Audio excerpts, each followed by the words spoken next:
Bonjour à tous et bienvenue dans ce nouveau journal sur 8 Mont-Blanc. Nous sommes le mercredi 16 janvier 2019. Voici les titres.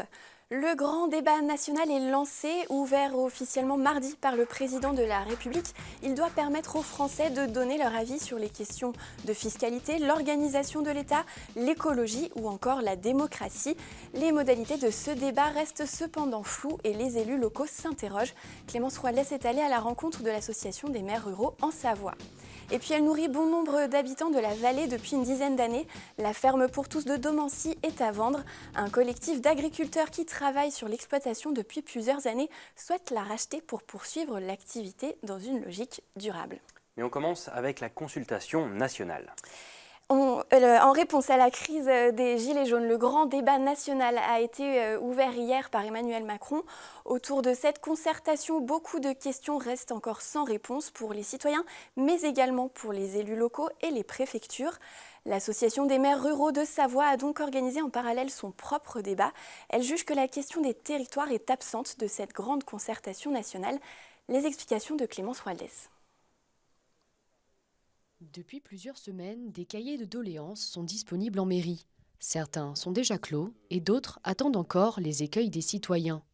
Un site internet accessible à partir du 21 janvier est également mis à disposition pour alimenter le grand débat national. Un débat qui a été ouvert ce mardi par Emmanuel Macron en visite dans le département de l'Eure.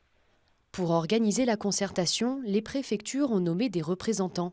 C'est le cas pour la préfecture de la Savoie qui a désigné Pierre Mollager, secrétaire général de la préfecture. La préfecture de la Haute-Savoie n'a quant à elle pas encore arrêté son choix. La situation reste floue concernant les démarches à suivre. Les deux préfectures n'ont pas souhaité s'exprimer à ce sujet.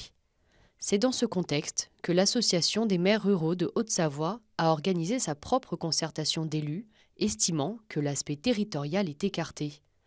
L'association regroupe des communes de moins de 3500 habitants.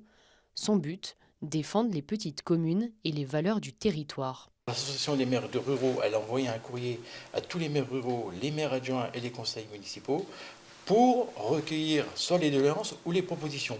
Et nous, ce qui nous a choqué à l'association des maires ruraux de la Haute-Savoie, c'est que le mot territoire n'est pas dans les 4 thèmes du grand débat. On fait preuve de vigilance, on va être très attentif.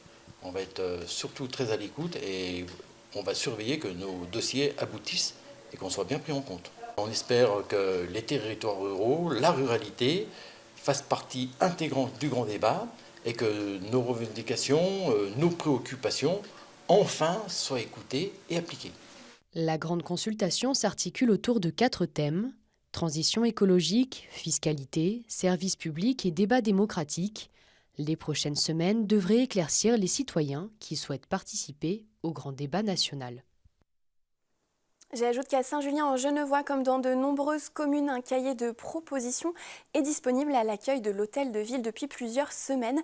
Par ailleurs, des ateliers participatifs sont prévus dans la commune haut-savoyarde le samedi 9 mars prochain en matinée pour échanger sur l'ensemble des sujets proposés au débat et sur les questions européennes. Les premiers résultats de l'autopsie des corps des 2 pisteurs décédés dimanche à Morillon ont été rendus publics mardi soir. Les 2 hommes ont perdu la vie alors qu'ils manipulaient des explosifs pour sécuriser le domaine. Selon les premières conclusions, les artificiers se trouvaient ensemble et très près des charges explosives lors de la détonation. Pour le moment, impossible de savoir si le dispositif n'avait pas encore été placé dans la pente lorsqu'il a explosé ou si les 2 hommes venaient de le récupérer suite à un dysfonctionnement. La région soutient la mobilité en Pays de Savoie. Et elle a organisé le premier comité de mobilité dans les Alpes avec les acteurs des 2 départements savoyards. Martine Guibert, déléguée au transport, a présidé mardi une réunion au phare à Chambéry où elle a été interpellée par le collectif pour la défense du train dans l'avant-pays savoyard.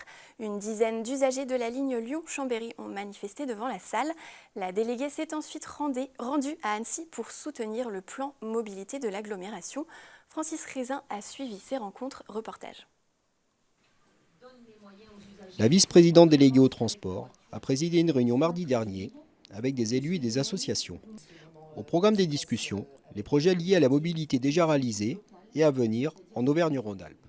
Donc l'objet, c'était bien sûr de présenter ce qui a été fait. On arrive à mi-mandat pour la région, donc c'est important de pouvoir présenter de manière la plus complète possible comment se met en œuvre cette politique régionale en matière de transport, qu'on soit sur le volet ferroviaire, le volet routier bien évidemment.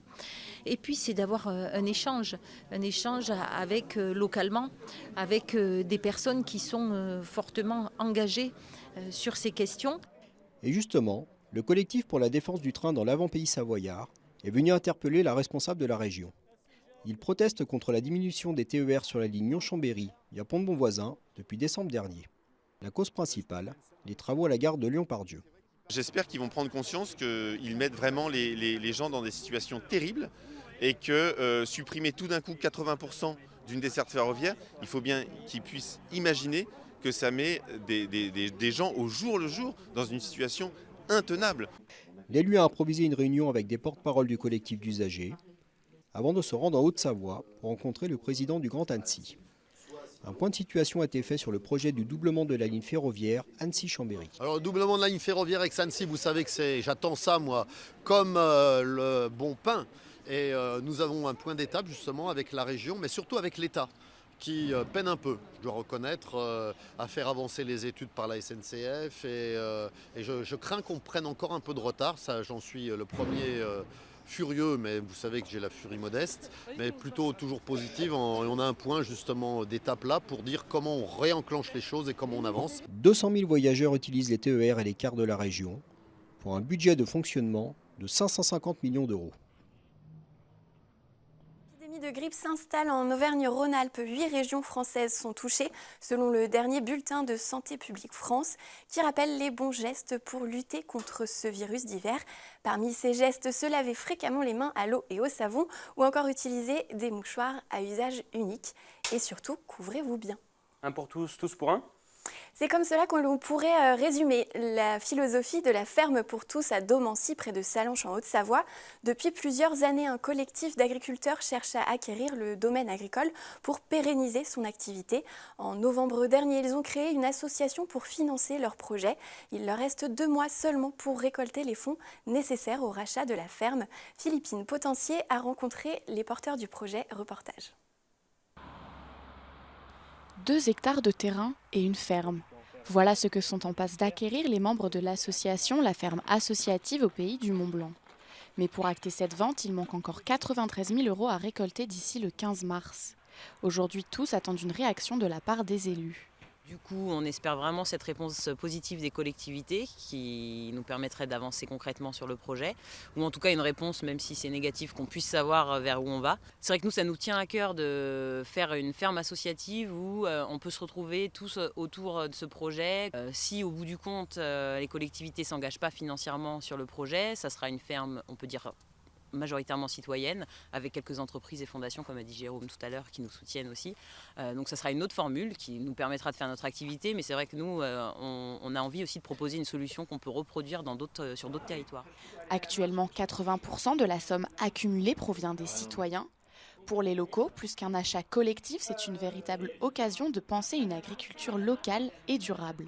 C'est un projet innovant et je pense que c'est un projet qui pourrait être un modèle pour d'autres régions. Et bon, moi, ce qui m'importe aussi beaucoup, c'est dans le cadre de la défense de l'environnement. On garde des terres agricoles, on évite une urbanisation à outrance. Domancy, c'est encore un village quand même agricole malgré tout. L'objectif de cette ferme pour tous est de proposer des terrains à des agriculteurs qui souhaitent se lancer dans une activité sans engager trop de frais, et ce grâce à un système de location. Voilà, donc ce sera des bails ruraux avec chacun des agriculteurs en place. Ici sur 2 hectares de terrain, du coup, avec les méthodes que l'on a et la diversification qu'il va y avoir, ce sera 5 emplois normalement durables en tout cas et viables. Il y avait besoin de faire quelque chose de cette ferme, on ne pouvait pas la laisser partir, on doit continuer nos activités, on doit permettre à d'autres activités de s'installer. Un maraîcher, un apiculteur, un éleveur et des paysans. Chacun pourrait donc bientôt disposer d'une parcelle. En attendant, les porteurs du projet continuent d'entretenir les lieux avant de les investir définitivement, ils l'espèrent. Avant de refermer ce journal, une information pour tous les propriétaires d'animaux domestiques dans l'avant-pays savoyard. La SPA de Savoie lance une alerte empoisonnement. Une vingtaine d'animaux ont déjà été empoisonnés par des boulettes de poison s'apparentant à de la mort aux rats jetées à l'intérieur de jardins privés. C'est la fin de cette édition. Demain, vous retrouverez Fanette Debuisson pour un journal spécial en direct de l'arrivée de la Grande Odyssée à Pralognan. Manu, je te laisse terminer l'émission. Je vous souhaite une très belle soirée. À bientôt.